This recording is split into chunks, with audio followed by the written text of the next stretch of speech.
जन्म दिया, पैदा किया, उसका तत्व ज्ञान प्राप्त करना चाहते हैं, कहते हैं सत्संग करना होगा, बुद्धि योग अर्थात सत्संग करना होगा।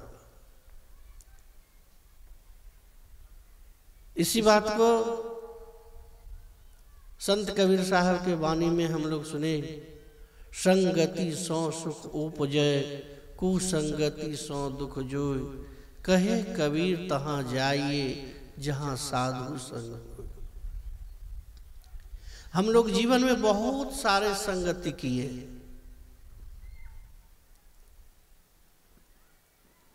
ऐसे ऐसे संगति किए हैं, जुआरी का संग किए हैं, मदिरा पान करने वाले का संग किए हैं, और भ्रष्ट से भ्रष्ट व्यक्ति का भी हम लोग संग किए। संत कबीर साहब कहते हैं ये सब का जो आप संग किए हैं, ये सब आपको नरक में ले जाएगा। संत कबीर साहब कहते हैं अगर यदि आपको संग करना है तो आप साधु का संग करें, संतों का संग करें। संगति सो सुख उपजय, कुसंगति सो दुख जोय, कहे कबीर तहां जाइए जहां साधु संग हो। राजा प्रसन्नजीत का नाम आप लोग सुने होंगे। उनके राज्य में एक ओंगली माल डाकू, भयंकर डाकू था, जो कि जंगल में रहता था, आदमियों को मारता था। उसका ओंगली का माला बनाना वह अपना बिजनेस बना लिया था, व्यापार बना लिया था। भगवान बुद्ध चलते हैं, राजा प्रसन्नजीत कहते हैं प्रभु भंते उधर बहुत बड़ा डाकू रहता है, वो क्षतिग्रस्त करता है, आदमी को मार देता है, मेरा प्रजा बहुत भयभीत है। भगवान बुद्ध जब सारी बात सुन लेते हैं तो उधर ही चलते हैं जिधर ओंगली माल डाकू रहता था, जंगल में। मना करने के बावजूद भी भगवान बुद्ध माने नहीं, चले जाते। भगवान बुद्ध को उधर से ओंगली माल डाकू कहते हैं ठहर जाओ। भगवान बुद्ध कहते हैं मैं तो ठहर गया, तुम कब ठहरोगे? अब उंगली माल हिल गया। जितने भी व्यक्ति आते थे कहते थे कि मैं ठहर जाओ, तो वो डर जाते थे, डरते नहीं डर रहे। उंगली माल डाकू भगवान बुद्ध से कहते हैं कि पहचानते नहीं है? कहता मैं तो पहचानता हूं, तुम शायद तुम नहीं पहचान रहे हो। कहते हैं मैं मारता हूं, काट देता हूं आदमी को, उंगली काटता हूं, जान से मार देता हूं। कहता सब बात ठीक है, तुम मारते हो काटते हो, तुम एक डाल तोड़ो। एक वृक्ष से डाल तोड़ते। भगवान बुद्ध को कहते हैं कि मैं डाल तोड़ दिया। कहा जहां से डाल तोड़ा है उसी डाल में जाके इस डाल को जोड़ दो। कहते ये कैसे होगा? तो कहते हैं जब तुम डाल को तोड़ते हो, जोड़ नहीं सकते तो तोड़ते क्यों? भगवान बुद्ध के चरणों पर गिर गए और उंगली माल को क्या किए? अपना शिष्य बना लिए। उंगली माल का माथा मुड़ा के उसको भी सन्यास भेज दे दिए, ले जाने लगे साथ में।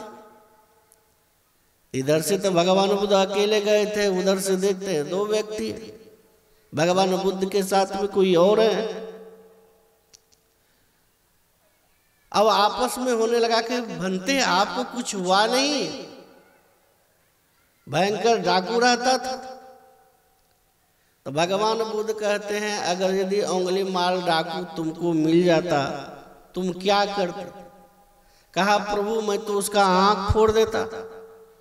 कोई कह रहा था कि मैं कपार उसका गला काट लेता, कोई कहता हाथ काट लेता। तरह तरह के बात कह रहा था और उंगली माल सर झुका के सब बात को सुन रहे थे।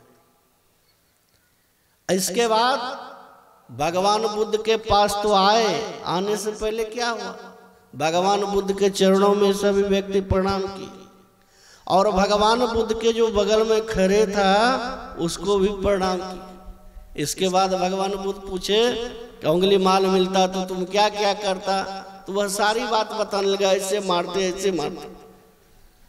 कहा देखो जी, तुम अभी मुझे प्रणाम किया और बगल में जो खड़े हैं इसको पहचानते हो?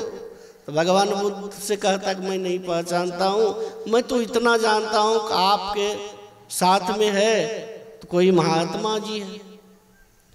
कहा यही उंगली माल है, पहचानो यही उंगली माल। थोड़ा सा साधु का संग किया, वो भी संतों के संग में रंग गए। संत कबीर साहब कहते हैं आपके जीवन में कितना ही काल आ जाए, जौ का भूसी का रोटी खाना पड़ जाए, शायद हमको लगता है जितने भी सत्संग प्रेमी बैठे हैं कोई जौ का भूसी का रोटी नहीं खाए होंगे। मकई, गेहूं, बाजरा, कौनी, खेरी वगैरह वगैरह का रोटी खाए होंगे, तरह तरह का अनाज का रोटी खाए होंगे, लेकिन कोई जौ का भूसी का रोटी नहीं खाए होंगे। संत कबीर साहब कहते हैं अगर यदि आपको जौ का भूसी का रोटी खाना पड़ जाए आप खा लें, साधु का संग करें, साकट का संग आप नहीं करें। कबीर संगति साधु की, जौ की भूसी खाए, खीर खाण भोजन मिले, साकट संग न जाए। जब आप संतों के संग में जाएंगे तो क्या होगा, आपके जीवन में सत्संग मिलेगा। जब सत्संग मिलेगा, संतों का संग करेंगे तो आपको एक नाम का जप, नाम संबंध रूप का ध्यान, सुन ध्यान और अंत में नादान संधान क्रिया द्वारा उस परम प्रभु परमात्मा को प्राप्त करेंगे। बोलिए प्रेम से श्री सद्गुरु महाराज की।